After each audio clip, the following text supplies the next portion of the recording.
Okay, welcome to the first video for Chapter 6. We are continuing with inventory, and these, there will be again two videos. I've kind of figured out that because the in-person class is 2 days, they have it on Tuesday, Thursday, that I think I'm just going to fit the videos to match the class. So there'll be kind of a Tuesday video and a Thursday video, or at least it'll be, the videos will be divided up into two parts, how I present them in class.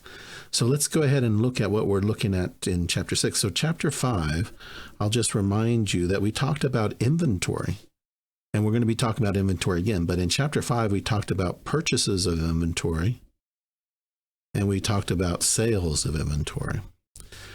Now in Chapter 6, we're going to be looking at something different. We're going to talk about, okay, what about at the end of the accounting period when we need to make the financial statements? So the end of period, how much inventory do we have on hand and how do we count it? So we need to know some information for the financial statements. Specifically, we need to know cost of goods sold. In other words, how much inventory was sold. And we need to know what's the ending inventory. In other words, how much is left? Because these two things, the COGS, that's an expense that goes on the income statement. And the ending inventory, that's an asset that goes on the balance sheet. So we need to know those numbers. Now, obviously in Chapter 5, we had other things that we were covering. And Chapter 6 is how do we actually use the inventory information for when we need it for the financial statements. So we're going to be looking at this. So COGS, I'll just write here an expense, and this is an asset. So those go on two different things. We're going to continue to rely on the inventory equation. And just to remind you, that's beginning inventory plus purchases. So what we started off with plus incoming inventory, purchases, has to equal COGS. That's inventory we're selling, or outgoing inventory, plus what is left over. And just remember that these two together, beginning inventory plus purchases, we have also another name for that. We call those goods available for sale. Meaning at any particular time during the month or the year, whatever the period is, this is the total amount of goods that we could have sold. We can't sell more than we have. Well, you can give rain checks, but at this point, we're just looking at it from a normal point of view. Goods available for sale. And there definitely will be an exam question on that. Okay, so up till now, we have been dealing with sort of a simple inventory, right? And now we need to add complexity, or at least we are going to add complexity because this is part of what this chapter is, to simple inventory. So simple inventory up to this point had been, we only had one product or one type of item, right? And whenever we bought it, we bought it at the same price. Well, we're not going to go full on complex. We're only going to add one level of complexity. What we're going to do is we're going to stick with, well, we're only going to look at one product, but perhaps it will have multiple prices. And how do we get to there? Well, there's a number of different things. One could be inflation. Prices are just rising. So every time we buy inventory, perhaps it's a little bit higher price. Perhaps sometimes when we buy inventory, when we look at last chapter, sometimes we take the discount and sometimes we didn't. Perhaps there are shipping, because remember, freight in is part of inventory. So shipping or freight in. And so sometimes maybe we pay for the shipping and sometimes we don't. So therefore, it could be different prices, even if the base price is the same. So we're going to be looking at still just one type of item, but perhaps depending upon the time of year, we purchased it at different prices. And so the question is, if we purchased it at different prices, how do we know when we sell them, which one did we use? You know, if we bought something for $10 and later on we bought it for $12, well, when we sell it and we want to figure out the cost of goods sold, did we sell the $10 item Or did we sell the $12 item? Well, that's the purpose of this first part of this chapter, is to help us figure out the costing, which items are we using. So we have 4 different types of costing methods.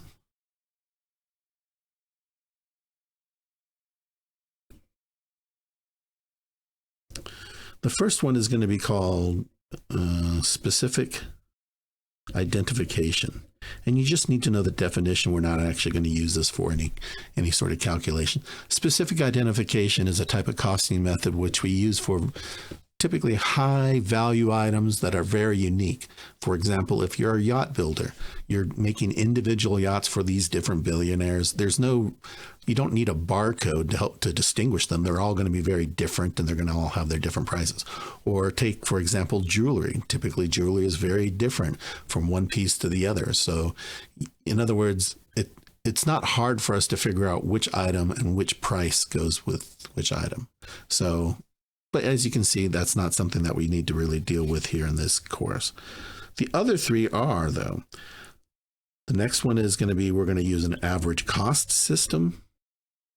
And then the title of this particular video was FIFO and LIFO. And FIFO stands for first in, first out. And you probably guess what LIFO means.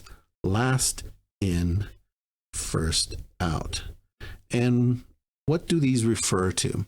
Well, think of inventory. Let's think about going to the grocery store, and you go to the milk cabinet, and usually the milk are kind of on tilted racks to kind of, bring the milk, kind of force it towards the door. Now, when you go in, which milk do you typically buy? Well, the one at the front part of the rack are going to be the ones that have the oldest date, right? Or the ones that are going to expire the soonest because they've been in the inventory the longest. In other words, you add inventory at the back of the rack, and as people slowly buy the milk, that inventory item moves towards the front. So the oldest item is going to be the one in the front. And that's what we call first in, first out. In other words, it starts off at the back of the row, and as people buy milk, pull out the first milk, it'll slowly move forward.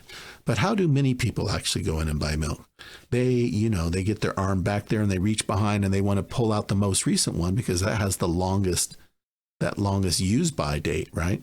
And so what people do when they grab the back one off the rack is they're grabbing the most recent item into inventory. That's the last one. That was the last inventory item into inventory, and they're pulling it out. And there are different reasons for using either one. FIFO, no matter what the book says, FIFO is the predominant one, and LIFO is only used in kind of rare situations. And we'll talk a little bit more about that in the second video. But we're going to focus on average cost, FIFO, and LIFO as far as our costing system. Now, remember, the costing system is, what if we've bought inventory for different prices, and when it comes to saying, okay, we sold a bunch of inventory, well, which ones do we use? So let's set up our example. Let's say we've got beginning inventory, and a beginning inventory, we have 10 items that we purchased for $10 a piece. So that was the price. So the total amount in that beginning inventory was $100 worth of stuff. And then later on during the year, or let's just call it during the month, later on during the month, we made another purchase. So the purchase 1, and these are chronological. We started off beginning inventory. A week later, we did purchase 1, and let's add another one. And another week later, we did purchase 2. So purchase 2 is the most recent one. Beginning inventory is the oldest one. And let's say prices are going up. And let's say we bought 5 items here. At this point, these were $12. So there's a total of $60 here. And then our most recent purchase, the price had gone up to $14. And now we're at $70. So how many items, going back to our inventory equation, if we looked at beginning inventory plus purchases, we can look at it in number of items and total dollars. So here, the total items that we have, the goods available for sale, there's 20 items. And if we look at the total price, I add these up, there's 230. worth of stuff spread across 20 items. But you notice it's not even, right? We can't just take these numbers and average them because there's more of the beginning inventory than there is of purchase 1 or purchase 2.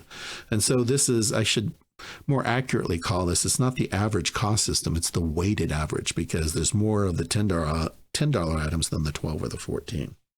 So let's start off with, we're not going to do number 1. We're going to do average cost. And what are the two things we need to know? Remember, we said the two things we want to know are what are the cost of goods sold and what are the ending inventory. That's the whole purpose of these methods, is to come up with those two numbers, because we know beginning inventory and purchases, and now we need to figure out cost of goods sold and ending inventory. So if we want to first take a look at what is the average cost, well, let's calculate the average. So the average cost would be, the average price, or the average cost, is going to be $230 divided by 20 items, and that comes out to $11.50 an item. And well, first of all, we need to know how many items did we sell. We sold 12 items. All right, we had a total of 20 items in inventory, but over the month we sold 12 items. Now remember, the whole idea is, well, which of these 12 items did we sell? Under average cost, it doesn't really matter, because we kind of lump them all together and come up with a new price. In other words, they no longer have 10 times 10, 12, and 14. We just say, okay, there's 20 items, and we're just going to now count them as $11.50 a piece. So if we sell 12 items, well, cost of goods sold is selling those 12 items times the price, $11.50. So cost of goods sold here is going to be $138. Now, when I want to do ending inventory, well, if I had 20 items, I sold 12, how many items did I have left over? I had 8 items. So 8 items are left. This is supposed to be E, ending inventory. If I had 8 items left over, again, times the average price, that's going to come out to 92. There's another way to get ending inventory, and that is, if I know that I had a total of $230 in beginning inventory and purchases, I know that I had a total of $230, and then I sold $138, well, what must be left over is 92. So you can do it either by counting the items, or taking the total dollar amount minus what you sold is what's left over. And depending upon the homework question or the question on the quiz exam, one of these might be easier to do than the other. Okay, so that's average cost. Let's get into FIFO and LIFO. Remember, FIFO, so method number 3, FIFO, that is where we start with the, think about the milk in the milk refrigerator. We start with the oldest item, the item that's been in the inventory the longest. So which item? So we start with oldest.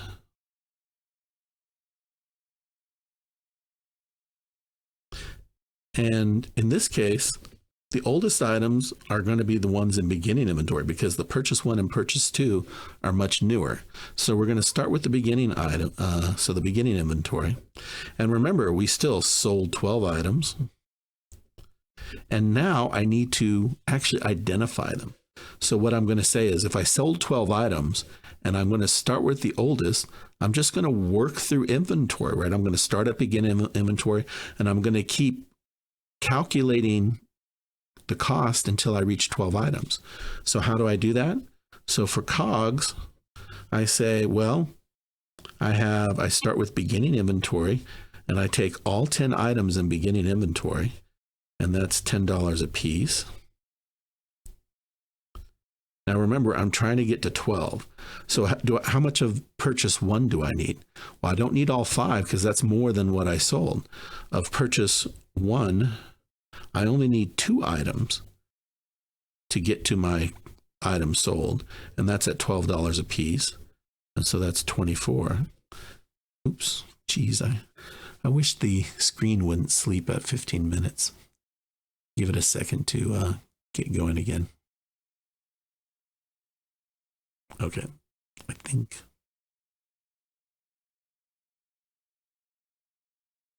There we go. Okay, I just have to remember to jiggle it, make sure it's, it doesn't go to sleep. So here I have selected 10 items using the FIFO method. FIFO means I start with the oldest and work forward in time.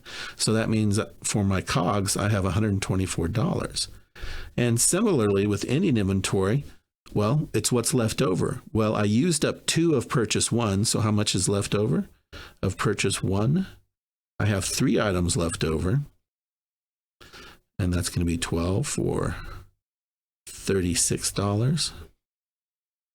And then I have all of purchase 2 left over for, and that's going to be 70, and these two together are 106. And remember, just like what we did down here, the other alternative method is to say, well, I know that I had a total of $230 and I sold under the FIFO method, I sold 124. So that should also get me to 106. Okay, so we have method number 2, method number 3. Let's go ahead and finish up with method number 4. And method number 4, which is LIFO, is going to be very similar to this. We're just counting a different way. So instead of starting with the oldest, we're going to start with the newest. And in this case, it's purchase 2. And instead of counting down, we're going to count upwards. So COGS, we still sold 12 items. So I need to count off 12 items. So how much of purchase 2 am I going to use? I'm going to use all of it. Times 14, so that's 70. How much of purchase 1 am I going to get? All of it, because remember, I need to get to 12 items. So here we'll take 5 of those. That's all I have of that purchase. And then, so now I'm at 10. So how much of the beginning inventory do I need? I only need 2. So beginning inventory, I just need 2 of those. And you notice that these are the 12 items and these are their prices, or their wholesale prices, are my purchase price times 10, which is 20. And this comes up to 150.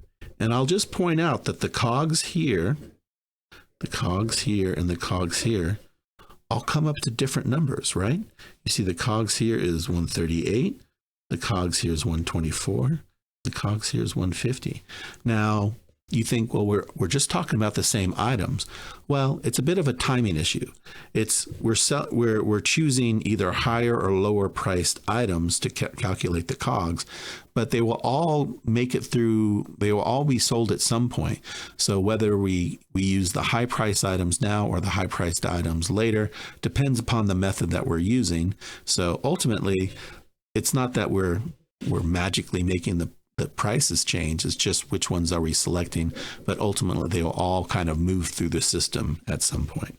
So here we've used these things, and so our COGS is 150. If I wanted to look at ending inventory, well, what do I have left? Well, I've sold all of purchase. I've used all of purchase 2 and I've used all of purchase 1, and I only have 8 items from ending inventory left. So 80. And that's what my ending inventory is going to be. And again, we can use this other method, which is this: there's still $230 total. I sold 150. So what should be left over? 80. Both of those methods work fine. Okay. So in class, I tend to go over this several times because it takes students seeing it a couple of times before it starts to click. So I would recommend that I only go through it once in the video, but this is one of those times that a video is useful to where you could just go back to the beginning part of this and kind of go over it a couple of times until you feel comfortable, because you'll need to feel comfortable with this, because as you can imagine, this chapter is most of the calculation is on these 3 items: average cost, FIFO, and LIFO. Okay, I'll see you in the next video.